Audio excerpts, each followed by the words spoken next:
શ્રી ભાગવતમાં સ્તુતિ તો અનેક છે. સૌ પોતાના અધિકાર પ્રમાણે ગુણગાન કરે છે. સ્તુતિ પ્રભુને પ્રિય છે. પ્રભુને પ્રિય ગોપીજન. અવાજ નથી આવતો એમ પેલા દીપિકાબેન કહે છે. ભાઈ નથી આવતો અવાજ? હાલો હાલો.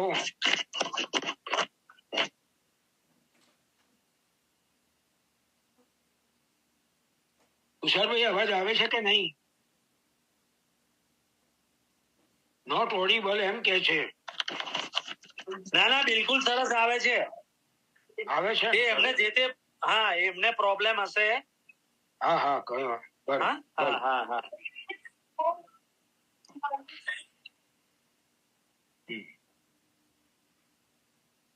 પ્રભુને પ્રિય ગોપીજન. ગોપીજન પ્રિય પ્રભુની સ્તુતિ કરે છે. પ્રભુને પ્રિય ગોપીજન. ગોપીજન પ્રિય પ્રભુની સ્તુતિ કરે છે. ગોપીજન પ્રભુને પ્રિય છે અને પ્રભુ ગોપીજનને પ્રિય છે. એટલે પોતાને પ્રિય પ્રભુની સ્તુતિ શ્રી ગોપીજન કરી રહ્યા છે. અધિકાર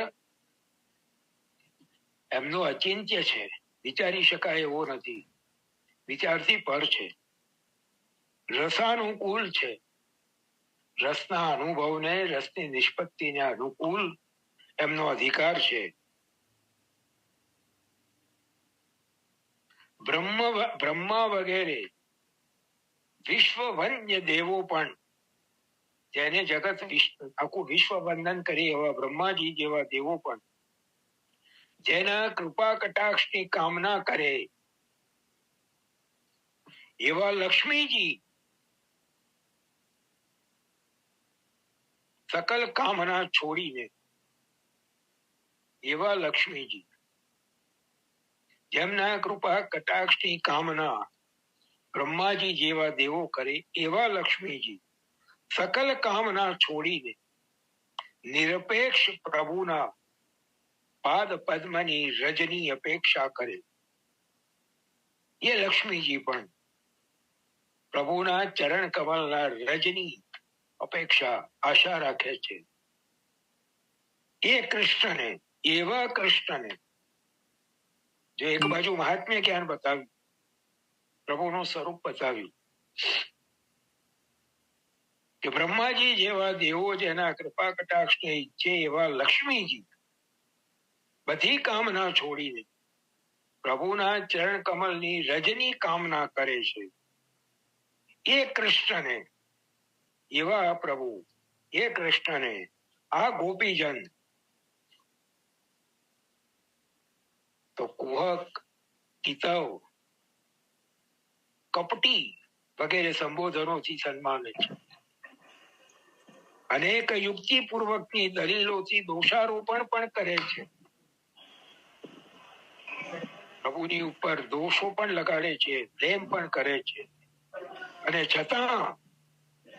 છતાં તથા ગમન કાંક્ષિતા, પ્રભુ પ્રસન્ન થાય, પધારે એવી આકાંક્ષા રાખે છે.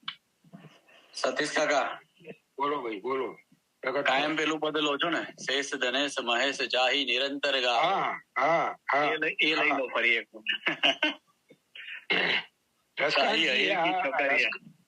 રસકાનજીએ પણ આ ભાવ પ્રકટ કર્યો છે. શેષ મહેશ ધનેશ દિનેશ સુરેશ હિ જાહી નિરંતર ગાવે. જાહી અનાદિ અનંત અખંડ છેદ અભેદ સુભેદ બતાવે. નારદ સહે સુખ વ્યાસ રટે પછી હારે સૌ પુનિ પાર ન પાવે. કેવા છે પ્રભુ? શેષ મહેશ ધનેશ કુબેર, શેષ મહેશ ધનેશ દિનેશ સૂર્ય સુરેશ ઇન્દ્ર જાહી નિરંતર ગાવે. આ બધા મોટા મોટા દેવો જેમના નિરંતર ગુણગાન કરે છે, જેમને વેદ અનાદિ અનંત અખંડ છેદ્ય ભેદ એમને ઓળખાવે છે. નારદ સે સુખ વ્યાસ રટે, પછી હારે તવું પૂરી પાર ન પાવે. નારદજી, સુખદેવજી, વ્યાસજી જેવા મહાત્માઓ પ્રભુના ગુણગાન ગાતા ગાતા થાકી ગયા, પણ એમનો પાર ના પામી શક્યા. એવા પ્રભુને તાહી અહીર કી છોહરિયા, ચચિયા ભર ચાચ પે નાચ. એમને આ વ્રજની ગોવાલણો, આહિરાણીઓ એક છલુડી ભર, એક વાટકી ભર છાશની લાલચે નાચ નચાવે છે. અહીંયા પણ શ્રી ગોપીજન પોતાના પ્રેમના આવેગમાં કુહક, કિતાઓ, કપટી એવા સંબોધનો કરે છે, દોષારોપણ કરે છે, પણ તથા ગમન કાંક્ષિતા પ્રભુના આગમનની પ્રતીક્ષા કરી રહ્યા છે. અને એક કવિએ બહુ સરસ એક દોહો લખ્યો છે. નૈન ભલૈયા લેત હે મુખસો ગારી દે, મુખેથી ગાળ દે છે, સાચું જૂઠું સંભળાવે છે, ખરી ખોટી સંભળાવે છે, પણ નૈન ભલૈયા લે, મુખસો ગારી દેત હે પર નૈન ભલૈયા લે. લાખ છુપાયો ના છુપે અંતર્ગત કોઈ, પણ અંદર રહેલો જે પ્રેમ છે એ ગમે એટલો છુપાવવા જાય, છુપાવી નથી શકાતો. ગોપીજનોનો પણ આ જે સર્વોચ્ચ કક્ષાનો જે પ્રેમ છે, શુદ્ધા પ્રેમણાથી દુર્લભા, મહાપ્રભુજીએ જેને આ બિરુદ આપ્યું છે, એ પ્રેમ જ આવા સંબોધનો, આવા દોષારોપણના રૂપે પ્રગટ થઈ ગયું છે. સતીશ કાકા બોલો ભાઈ. પેલું પદ છે ને, જાહી કૃષ્ણ નામ શ્રવણ સુન્યોરી, હું તો ભૂલી રે ભવન બાવરી. એ કક્ષા જો હજુ તો પ્રભુને મળ્યા નથી. હા, ખાલી નામ સાંભળ્યું છે, અને એવી સ્થિતિ થઈ ગઈ છે ગોપીજનોની. અને એ તો ગોપીજનોની તો છે જ, પણ દ્વારકા લીલામાં રૂક્મિણીજીની પણ એ સ્થિતિ. એમણે જે પત્ર લખ્યો છે, બ્રાહ્મણ દ્વારા પ્રભુને મોકલ્યો છે, એમાં પણ એમ જ નિવેદન કરે છે, શુત્વા ગુણાંતે ભુવન સુંદર. હે ભુવન સુંદર, જગતમાં સૌથી સુંદર જે છે એ આપ છો. સુંદરતાનું બીજું નામ જ આપ છો. એવા શુત્વા ગુણાંતે, એવા આપના ગુણો સાંભળીને રૂક્મિણીજીએ પણ પ્રભુને જોયા નથી, પ્રભુના દર્શન કર્યા નથી, કે પ્રભુનું ચિત્ર પણ જોયું નથી, પણ ફક્ત ગુણો સાંભળ્યા છે. અને રૂક્મિણીજી પ્રભુના સ્વરૂપમાં આસક્ત થયા છે. એ આખી કથા અલગ છે, એટલે અત્યારે એની ઉપર આપણે ચર્ચા નથી કરતા. પોતાના દોષ નિવારણ માટે સ્તોત્રરૂપ ગાન કરે છે. જો આ પણ એક ખૂબી છે, ગોપીજનોનો વિરુદ્ધ ધર્માશય બતાવે છે. ગોપીજનો ગાન કરે છે પોતાના દોષ નિવારણ માટે, પોતાનો દોષ નિવૃત્ત થાય અને પ્રભુ પ્રસન્ન થાય. પ્રભુ કૃપા કરીને પોતાના દોષની ક્ષમા આપે અને પ્રસન્ન થઈને પ્રગટ થાય, એના માટે ગોપીજનો ગાન કરે છે. અને છતાં એમાં નિર્દોષ પ્રભુ પર તો દોષનો આરોપણ કરે છે, અને છતાંય એ સ્તોત્રમાં, એ ગાનમાં નિર્દોષ પ્રભુ ઉપર દોષોનું આરોપણ કરે છે. કશ્ચજેન નિશી, આવું કોણ હોય કે અત્યારે બોલાવીને અડધી રાતે અમને બોલાવીને જંગલમાં છોડીને જતો? આવા બધા દોષારોપણ ગોપીજનો ગોપી ગીતમાં કરે છે.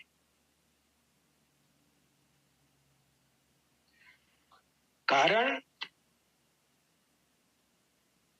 કેવી રીતે સમજાય? આનું જસ્ટિફિકેશન શું? વર્ણ એમનું કૃષ્ણએ એવું કર્યું છે, રસ સ્વભાવના એ સંવેદનો સાંભળીને તો પ્રભુ પરમ પ્રસન્ન પણ થાય છે. હોળી ખેલના દિવસોમાં તેરે વાલા ને તારી ગાળો રે બાપ, રાધે તું પ્યારી બીજું અવર ના કોઈ, જેને જગત મોહ્યું તે તો રહ્યો તને મોહી. દયારામભાઈએ સ્વામીજીને સંબોધીને ગાયું છે, અને એમાં એમણે આ કહ્યું છે કે જે મોટા મોટા દેવોની સ્તુતિ સાંભળીને પ્રસન્ન નથી થતા, તેરે વાલા ને તારી ગાળો ને એ પ્રભુ તમારા મુખે બોલાયેલી ગાળો સાંભળીને પ્રસન્ન. હોળી ખેલના દિવસોમાં બ્રજ ભક્તો ગાળો દે છે અને પ્રભુ સાંભળીને એવા પ્રસન્ન થાય છે.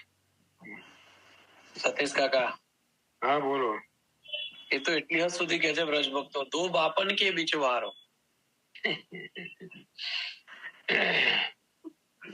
આ તો ગોપીજનો જ કહી શકે. અરે જે એમના દયારામભાઈને તમે યાદ કર્યા, એમના એકલાને નહીં, એમના સગાવાલાને નથી છોડ્યા. हाँ, उन्हें मेरी दो दई, मैंने उसकी साथ दई. तेरी भाभी पंच महतारी और पंच भरतारी, અને તેરી બહેન સુભદ્રા કુમારી, સો તો અર્જુન સંગ સિધારી. આ બધાને લઈને એમણે પ્રભુને ગાળો દીધી છે અને પ્રભુ સાંભળીને પ્રસન્ન થાય છે. રસ સ્વભાવના એ સંવેદનો સાંભળીને તો પ્રભુ પરમ પ્રસન્ન પણ થાય છે. આપણે લૌકિકમાં પણ એવું નથી હોતું. બે પરમ મિત્રો હોય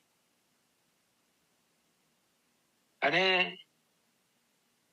ઘણા વખતે મળે તો એકબીજાને જરા એકાદ બે પ્રેમથી ગાળ દે ત્યારે જે આત્મીયતાનો અનુભવ થાય છે એ આપણે પણ અનુભવીએ છીએ. તો અહીંયા પણ શ્રી ગોપીજનો જે શુદ્ધ પ્રેમના અધિકારી છે, અમારું પદ ન પામ્યું કોઈ લાખ અમાર, ગોપીજનો સ્વયં ઉદ્ધવજીને કહે છે. એવા ગોપીજનો આવી વિલક્ષણ સ્તુતિ વિચક્ષણ ગોપીજને 19 શ્લોકમાં કરી છે. એ સૂચક છે. 19 શ્લોક નું એ શેનું સૂચન કરે છે? બહુ સરસ વાત છે. 19 અધ્યાય પ્રથમ સ્કંદમાં અધિકાર લીલાના આપણે પહેલા વાત કરી છે. અહીંયા શાસ્ત્રીજીના શબ્દોમાં આપણે આને સમજી રહ્યા છીએ. 19 અધ્યાય પ્રથમ સ્કંદમાં અધિકાર લીલાના, 19 અધ્યાય ષષ્ઠ સ્કંદમાં, છઠ્ઠા સ્કંદમાં પોષણ લીલાના. પ્રભુને મળવા કોઈ એક ડગલું દે, પ્રભુ તેની સામે 19 ડગલા પોતે પધારે. 19 ડગલા પ્રભુ સામે પોતે પધારે. અધિકાર અનુગ્રહ પ્રથમ સ્કંદના 19 અધ્યાયમાં વર્ણવેલો અધિકાર, છઠ્ઠા સ્કંદના 19 અધ્યાયમાં વર્ણવેલો અનુગ્રહ, અને પ્રભુ પણ ના હોય તો, અધિકાર ભલે ના હોય, અનુગ્રહ ના હોય, એ અધિકાર અને અનુગ્રહનું દાન કરનારા પ્રભુ પણ ના હોય તો એ સર્વ મેળવી આપનાર આ ગાન છે, શ્રી ગોપી ગીત છે. જો આ ગોપી ગીતના સ્વરૂપની અલૌકિકતા, આ ગોપી ગીતના સ્વરૂપનું સામર્થ્ય અહીંયા શાસ્ત્રીજી આપણને બતાવી. તેથી સૂચક શ્લોક, એક મિનિટ, તેથી સૂચક શ્લોક 19 છે. 19 યુથ છે શ્રી ગોપીજનના. સૌના હૃદય ભાવ એમાં વ્યક્ત થાય છે. તેથી પુનરુક્તિ વગેરે કોઈ દોષ નથી. એકની એક વાત ફરી કહેવાતી હોય, રિપીટેશન જેવો કોઈ દોષ એમાં નથી.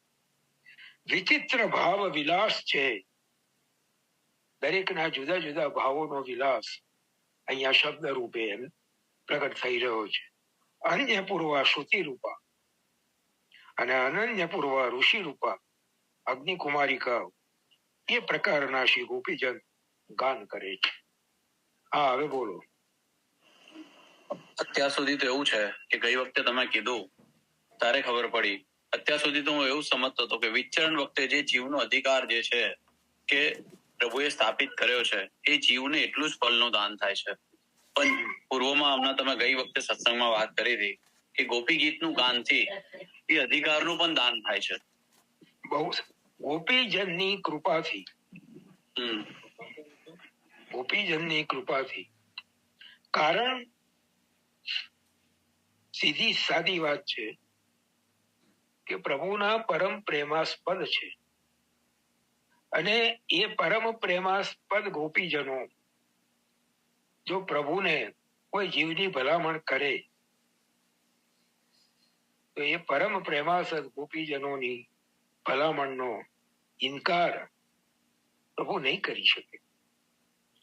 પ્રભુ ગોપીજનોના એવા વશ છે કે ગોપીજનોની ભલામણ પ્રભુ અવશ્ય સ્વીકારશે. એટલે શ્રી ગોપીજનોનું શરણ, શ્રી ગોપીજનોના દાસત્વની ભાવના, પરમાનંદજી એક પદમાં ગાયું છે, ગોપીન કી દાસી મોહી કીજે. એ ભાવ આપણે ગોપીજનો પ્રત્યે રાખીએ. ગોપીજનોને વિનંતી કરતા રહી એમના સ્તર સુધી એમની બરાબરી કરવાની તો યોગ્યતા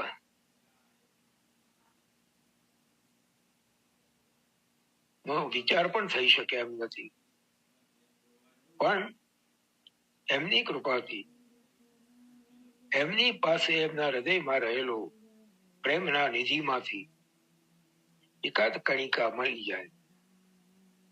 કારણ કે સેવા રીત પ્રીત બ્રજ જનકી જનહિત જન પ્રગટાઈ. શ્રી મહાપ્રભુજીએ પણ જે સેવાની રીત અને પ્રીત એ વ્રજ ભક્તોની જ જગતમાં પ્રકટ કરીને આપણને સેવા પ્રણાલીના રૂપમાં પ્રદાન કરી છે. એટલે એ પ્રીતનો એકાદ અંશ, એક કણિકા પણ એ શ્રી ગોપીજનોની કૃપાથી આપણને પ્રાપ્ત થઈ જાય તો આપણું કામ બની જાય.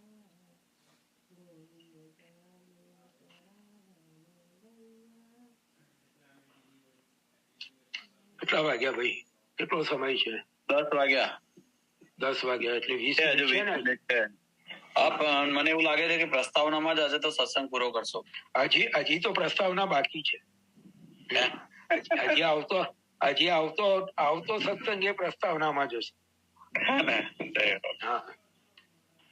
પણ એ એટલી જ જરૂરી છે. હા, જરૂરી છે.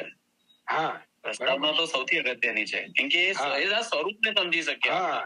હા, જેમ અહીંયા સમજાયું કે 19 શ્લોકનું જે સ્વરૂપ છે એ 19 શ્લોકોમાં જે સામર્થ્ય છે જે અહીંયા સમજાવ્યું. હવે આ 19 શ્લોકો ગાનારા ઋષિકુમારો એટલે કે કુમારિકાઓ, નિકુમારિકાઓ, ઋષિ રૂપાઓ અને શ્રુતિ રૂપાઓ, અન્ય પૂર્વાઓ, એમના વિશે આપણને પરિચય શાસ્ત્રીજી આપવા જઈ રહ્યા છે. હવે જો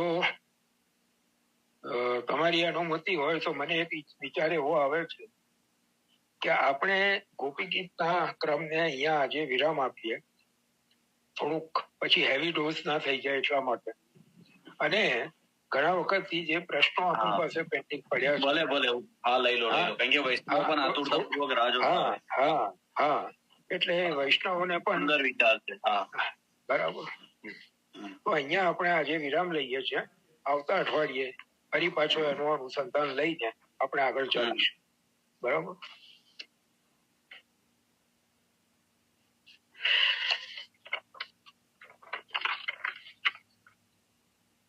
ગીતાબેન દાણીના પ્રશ્નો 27મી ઓગસ્ટના આવેલા છે. 3 મહિના થવા આવ્યા. જીવોના ઉદ્ધાર માટે પ્રભુ પૃથ્વી પર કયા કયા કુલમાં પ્રગટ થયા? પ્રથમ તો રઘુકુલમાં પ્રગટ થયા. ભય પ્રગટ કૃપાલા દીન દયાલા કૌશલ્યા હિતકારી. જો તુલસીદાસજી દશરથ હિતકારી નથી કીધા, કૌશલ્યા હિતકારી કીધા. શ્રી મહાપ્રભુજીએ નું નામ શ્રી ગુસાઈજીએ આપ્યું શ્રી શુદ્રાદ્ય ધૃતિ ક્ષમા.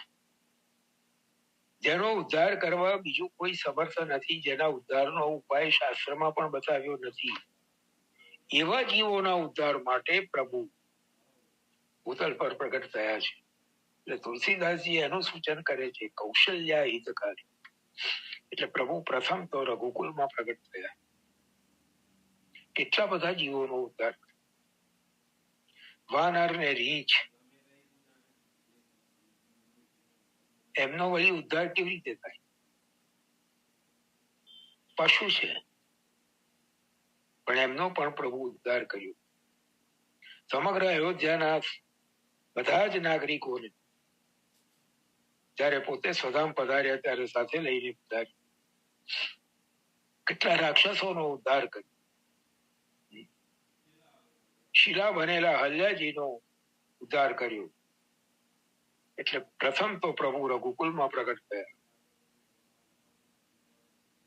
પછી પ્રભુ યદુકુલમાં પ્રગટ થયા. સર્વોદ્ધાર પ્રયત્નાત્મા કૃષ્ણ પ્રાદુર્બભૂવ. શ્રી મહાપ્રભુજીએ ઉદ્ઘોષણા કરી, સર્વના ઉદ્ધારના માટે જે પ્રયત્નશીલ છે, સર્વના, એવા કૃષ્ણ પ્રાદુર્ભૂત થયા.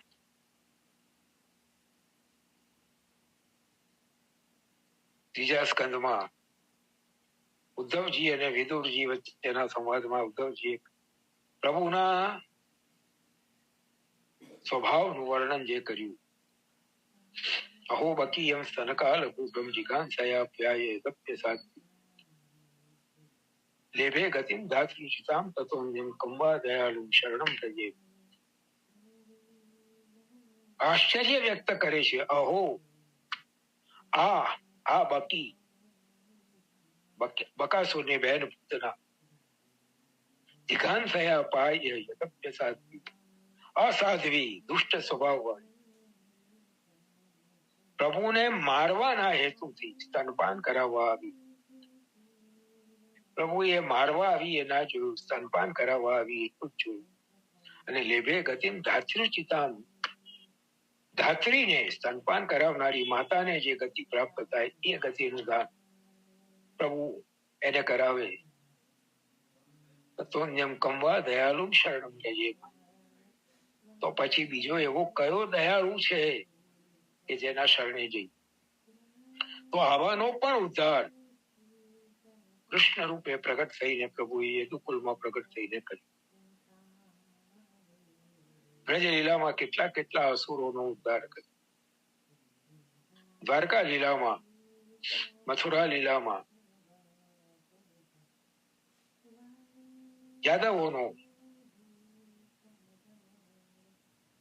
વિના પ્રયત્ને ઉદ્ધાર કર્યો. બ્રજ લીલામાં બ્રજ ભક્તોનો, એમની તો કથા આપણે શું કહીએ, આપણે બધા જાણીએ છીએ. એટલે યદુકુલમાં પ્રગટ થયા, પહેલા રઘુકુલમાં, પછી યદુકુલ, અને આ કલિયુગમાં પ્રભુ લક્ષ્મણ કુલમાં પ્રગટ થયા. યજ્ઞ નારાયણ ભટ્ટજીના વંશ શ્રી લક્ષ્મણ ભટ્ટજીના પુત્ર રૂપે વાણ્યા યદા તદા સ્વાસ્યમ પ્રાદુર્ભૂતમ ચકારે. પ્રભુએ પોતાના મુખારવિંદ સ્વરૂપ શ્રી વલ્લભને પ્રગટ કર્યા. શ્રી વલ્લભે પણ પોતાના પ્રાગટ્યનો હેતુ સુબોધીજીના પ્રારંભની કારિકાઓમાં બતાવ્યો. અક્ષમ તસ્ય વિવેચિતો નહીં વિભુર વૈશ્વાનરાગ વાગપતે. શ્રી ભાગવતના અર્થનું વિવેચન કરવા માટે વૈશ્વાનર વિભુ સિવાય કોઈ સમર્થ નથી. અને માટે પ્રભુએ તત્વાજ્ઞામ ચ કૃપાવલોકન પટુ મને આજ્ઞા દઈને ભૂતલ પર મોકલ્યો છે. એટલે શ્રી લક્ષ્મણ ભટ્ટજીના કુલમાં પ્રભુ શ્રી વલ્લભ સ્વરૂપે પ્રગટ થયા. આ 3 કુલ આમ તો જોઈએ તો શ્રી વામનજી સ્વરૂપે પ્રગટ થયા. એ 4થું કશ્યપ ઋષિનું કુલ. પણ એ જે અવતાર છે કેવલ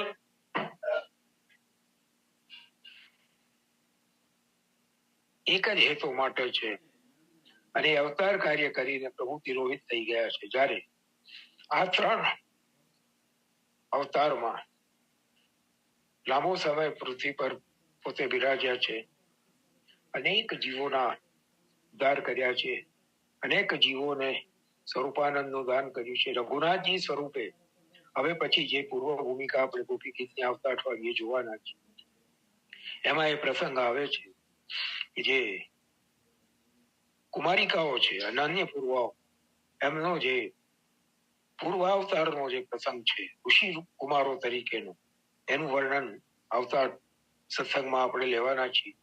એટલે એ રઘુનાથજી સ્વરૂપે પણ કેટલાય જીવોને પોતાના સ્વરૂપમાં આસક્ત કરીને એમનો ઉદ્ધાર કર્યો છે, કેટલા અસુરોનો ઉદ્ધાર કર્યો છે. એ જ રીતે કૃષ્ણાવતારમાં પણ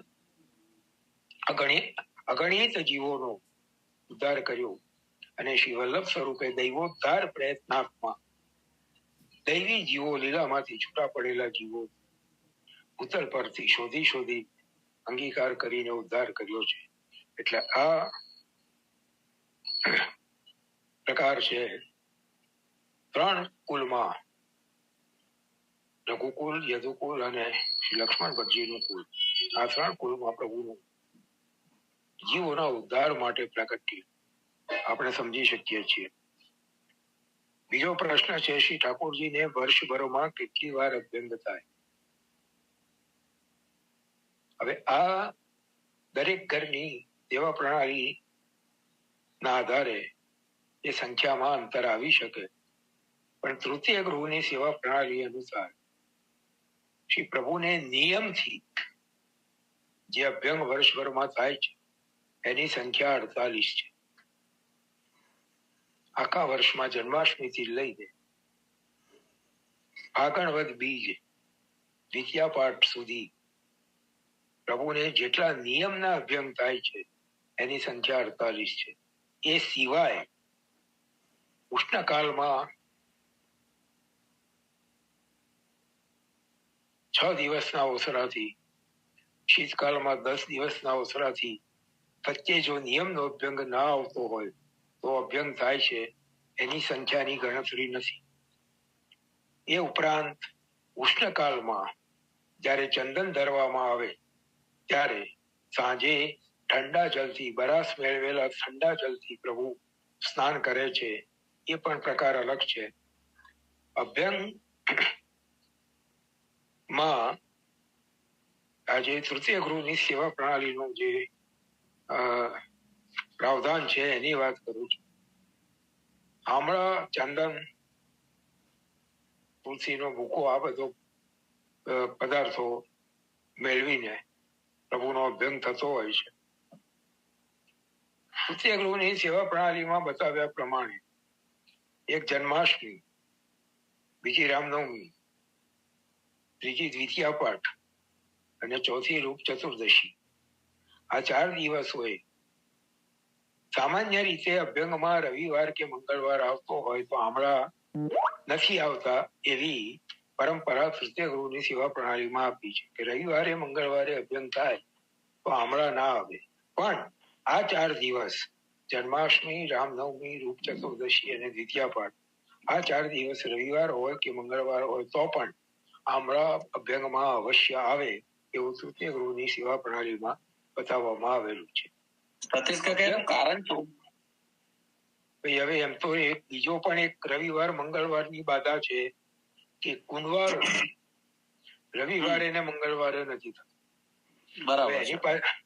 એની પાછળ શું કારણ છે એ મને નથી ખબર, પણ આ એક પરંપરા છે. રવિવારે ને મંગળવારે અભ્યંગમાં આમળા ના આવે, રવિવારે મંગળવારે કુંડવારો ના થાય.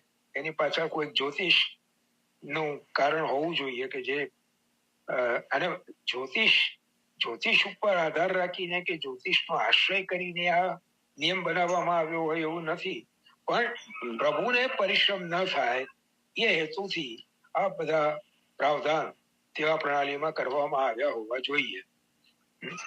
હવે એ જ રીતે ગોવર્ધન પૂજા પણ અમાસના દિવસે નથી થતી એવું હોય છે ને કઈક?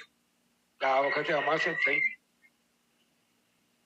આ વર્ષે અમાસે જ ખાલી દિવસ આવ્યો ને તો ના ખાલી દિવસ તો અમાસ હતી, સોમવતી અમાવાસ્યા એવું છે. હા, 14 રૂપ 14 અને દિવાળી ભેગા મનાયા અને અમાસે ગોવર્ધન પૂજા અને અનુકૂળ થયો. એટલે થાય અમાસ એનો મતલબ એવો હતો કે એમાં એવો મને ખ્યાલ નથી કે અમાસે ગોવર્ધન પૂજા ન થાય. આમાં અમુક ઉત્સવો નક્ષત્રના આધારે છે, અમુક ઉત્સવો તિથિના આધારે છે. એટલે એમાં ઉત્સવ નિર્ણય શ્રી ગુસાઈજીએ અને બીજા આચાર્યોએ જે આપ્યા છે ગ્રંથો રચીને, એના આધારે આપણે ત્યાં ઉત્સવો નક્કી કરવામાં આવતા હોય છે. જેમ કે રથયાત્રા હોય તો પુષ્ય નક્ષત્રમાં જ થાય. પુષ્ય નક્ષત્ર બીજના દિવસે ના આવતું હોય અને ત્રીજના દિવસે આવતું હોય તો રથયાત્રા આપણે ત્યાં તીજના દિવસે થાય, બીજના દિવસે ના થાય. દોલોત્સવ ઉત્તરા ફાલ્ગુની નક્ષત્રમાં જ થાય. એટલે ઉત્તરા ફાલ્ગુની નક્ષત્ર જો એકમે આવતું હોય તો દોલોત્સવ એકમે થાય, અને પૂનમે આવતું હોય તો દોલોત્સવ અને હોળી બંને એક જ દિવસે પૂનમના દિવસે થાય. એટલે અમુક નક્ષત્રો ઉપર આધારિત ઉત્સવો છે, અમુક તિથિ આધારિત ઉત્સવો છે. એ જ રીતે ભદ્રા હવે તો ના થાય આપની ત્યાં. ભદ્રા એ નક્ષત્ર નથી. હા, પણ એ છે ભદ્રા એ નક્ષત્ર નથી, એક યોગ છે. યોગ છે. હા હા, એ ભદ્રા એનું બીજું પણ નામ છે વિષ્ટિ. એટલે એ જયારે ચાલતો હોય ત્યારે પ્રભુને રક્ષા ન ધરાય, પવિત્ર ન ધરાય, ઈડોળા વિજય ના થાય, આ બધા પ્રકારો પણ એમાં આપણે ત્યાં સેવા પ્રણાલીમાં આપવામાં આવ્યા છે. એટલે ત્યાં ઉત્તમ વસ્તુના ભોગતાનો ભાવ સમજવો ને. હા, બસ પ્રભુને પરિશ્રમ ન થાય. જોકે કાલ પ્રભુની વિભૂતિ છે, કાલ પ્રભુનું કઈ બગાડી શકે એમ નથી, પણ એ મહાત્મ્યના વિચારથી છે, આપણે સ્નેહના વિચારથી વિચારીએ છીએ કે બાળકને કોઈ અનિષ્ટ ના થાય. આપણે ત્યાં જયારે જયારે સંકલ્પ કરવામાં આવે છે, અધિવાસન કરવામાં આવે છે, પ્રભુ હિંડોળામાં બિરાજે એના પહેલા હિંડોળાનું અધિવાસન, રથમાં બિરાજે તેના પહેલા રથનું અધિવાસન થાય, ધોળમાં બિરાજે ત્યારે ધોળનું અધિવાસન થાય, અક્ષય તૃતીયાએ પેલી ચંદનનું અને કુંભનું અને એનું પંખાનું ને એ બધાનું અધિવાસન થાય. આ બધા અધિવાસનમાં પણ જયારે પંચામૃત થાય ત્યારે સંકલ્પ કરવામાં આવે, ગ્રહણમાં જયારે દાનનો સંકલ્પ કરવામાં આવે, આ બધામાં પ્રભુના સુખાર્થે આ કરું છું એમાં શબ્દો બોલવામાં આવે છે. શ્રીમદ નંદ રાજકુમારસ્ય અભ્યુદયાર્થમ, નંદરાજ કુમારના અભ્યુદય માટે આ હું કરું છું. એટલે આપણે ત્યાં પ્રભુના પ્રત્યેનો જે સ્નેહનો ભાવ છે, વાત્સલ્યનો ભાવ છે, એના કારણે આ બધી વાતોનું આપણે ધ્યાન રાખીએ છીએ. બાકી પ્રભુ સર્વ સમર્થ છે. કાલ તો પ્રભુની વિભૂતિ છે, કાલના પણ કાલ છે, કાલ પ્રભુને કઈ બગાડી શકે એમ નથી. આપણે જ્યાં પણ નવું મંદિર જયારે બનવાનું હોય, બનીને તૈયાર થાય તો પ્રભુના ત્યાં બિરાજમાન થતા પહેલા વાસ્તુ પૂજન પણ કરવામાં આવે છે. તો એની પાછળ પણ આ જ ભાવ છે. બાકી વાસ્તુ પૂજન કરવાની પ્રભુને કોઈ જરૂર નથી, પણ આપણે ત્યાં વાસ્તુ પૂજન પણ થાય છે તો એની પાછળનો પણ આ જ ભાવ છે. એટલે અહીંયા વાત્સલ્યનો સ્નેહનો ભાવ કામ કરી રહ્યો છે. ચાલો, હવે કેટલા વાગ્યા ભાઈ? 10:16, 4 મિનિટ બાકી. 4 મિનિટ રહી છે. હા, હવે આ બે પ્રશ્નો પર આપણે નવો પ્રશ્ન ના લઈએ, પણ આમાં બીજી એક વાત, જેમ હમણાં તમે હિંદોળાની વાત કરી તો એના અધિવાસનનો ક્રમ છે, તો એના અલૌકિક ભાવ જે છે એ એના અનુસંધાનમાં છે કે કઈ રીતનું છે? આપણે બહુ ગૂઢ વાત નથી કરતા, પણ એવું નથી. આમાં પણ આ જ ભાવ છે કે પ્રભુ આ આખો મહિનો 32 દિવસ સુખપૂર્વક હિંડોળામાં બિરાજે અને ગોપીજનો સાથે હિંડોળાની માં ઝૂલવાનું સુખ લે એ ભાવથી હિંડોળાનું આપણે અધિવાસન કરીએ છીએ. જો રથનું અધિવાસન થાય છે તો ઘોડાને પણ ચંદન લગાવીને એનું પૂજન કરવામાં આવે છે. અધિવાસન જયારે થાય છે ત્યારે અધિવાસન કર્યા પછી એ રથ હોય કે હિંડોળો હોય કે ધોલ હોય કે જે પણ હોય એની આરતી કરવામાં આવે છે અને ભોગ ધરવામાં આવે છે. એટલે એમાં પણ એ છે કે એને આપણે વિનંતી કરીએ છીએ કે પ્રભુને પરિશ્રમ ના થાય એ રીતે સુખપૂર્વક તમારી સેવા તમે સંપન્ન કરો. બરાબર. એટલે આ આખો પ્રકાર પ્રભુના પ્રત્યેના સ્નેહથી પ્રેરાઈને જ નક્કી થયેલો છે. આમ તો હિંડોળાનો જે ભાવ છે સરકારશ્રીએ ત્યાં પુનામાં જે સમજાવ્યો હતો 11 ઇન્દ્રિયો સાથે 11 હિંડોળાના અંગોનું જે તુલના બતાવી હતી આપણને, એ આખી પ્રકાર અલગ છે. એ આધ્યાત્મિક પ્રકાર છે. ચાલો હવે આશય પદ લઈ લઈએ આપણે. 2 મિનિટ રહી. હા, નહીં તો 2 મિનિટ 10:18 બતાવે છે. હા, 2 મિનિટ રહી. આશય પદ લઈ લો. હા. ચરણ કેરો ભરોસો ધડઈ ન